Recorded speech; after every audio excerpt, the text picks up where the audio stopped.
In the dark, mist-shrouded mountains of feudal Japan, there lay a forgotten village named Tsukuyama. It was a place where shadows seemed to stretch unnaturally long, and the whispers of the wind carried the echoes of ancient curses. The villagers rarely spoke of the horrors that haunted their nights, but they all knew the legend of the Ronin. Many years ago, a samurai named Jiro served under a powerful lord, bound by the Bushido code. Jiro was fearless and unmatched in battle, his blade an extension of his very soul.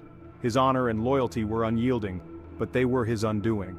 His lord, jealous of Jiro's prowess and fearing a potential uprising, betrayed him. Accused of treason, Jiro's family was slaughtered, and he was left for dead, a dishonored Ronin with nothing but his vengeance to guide him.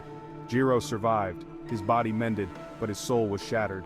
He became a ghost of a man, wandering the countryside, seeking retribution. The once noble samurai was now a specter of vengeance, his eyes burning with an unholy fire. He swore an oath to the dark gods of Yomi, the underworld, trading his humanity for the power to exact his revenge. The gods granted his wish, but at a terrible cost. He was bound to the land, cursed to roam the earth until he had exacted his revenge 1,000-fold. The villagers of Tsukuyama lived in perpetual fear of Jiro's wrath. They knew the signs of his coming. The air grew cold, shadows danced unnaturally, and a bone-chilling silence enveloped the village. One by one, those who ventured out after dark would vanish, their bodies found days later mutilated beyond recognition. The elders spoke of a figure clad in tattered armor, his face obscured by a demonic mask, his katana glowing with an eerie, malevolent light. As the years passed, the village fell into decay. The once thriving rice fields turned barren, and the laughter of children was replaced by the wails of the bereaved. Desperation led the villagers to seek the help of a renowned onmyoji, a master of the occult named Aiko. She was known for her ability to commune with spirits and banish evil entities. With a heavy heart, Aiko agreed to help, knowing the danger she faced. Aiko arrived in Tsukuyama on a moonless night, the air thick with foreboding. She set up her ritual in the heart of the village, drawing intricate symbols and lighting sacred incense. As she chanted the ancient incantations, the ground trembled, and a cold wind howled through the trees. From the darkness emerged Jiro, his presence more terrifying than the legends had described. His eyes glowed with a supernatural light, and his katana seemed to hum with the voices of the damned. Aiko stood her ground, her voice unwavering as she recited the banishment spell. Jiro's laughter, a guttural inhuman sound, echoed through the village. He moved with unnatural speed, his blade slicing through the air with deadly precision.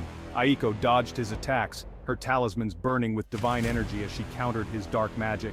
The battle raged on, a clash of light and shadow until Aiko finally saw an opening. With a final, desperate incantation, she thrust a blessed dagger into Jiro's heart. For a moment, time stood still. Jiro's form wavered, his eyes wide with a mix of rage and sorrow. As his body crumbled into dust, the curse that had plagued Tsukuyama lifted. The villagers emerged from their homes, their eyes filled with hope for the first time in years.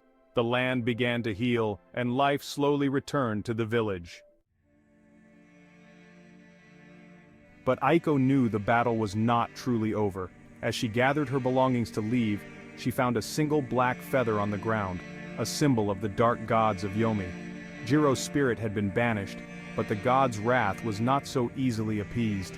She whispered a prayer for the village, hoping they would never again face the horrors of the past.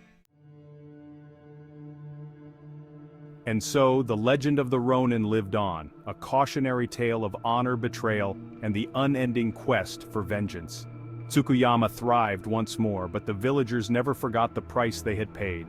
On stormy nights, when the wind howled through the trees and shadows seemed to move of their own accord, they would tell their children the story of Jiro, the cursed samurai, and pray that his restless spirit would never return.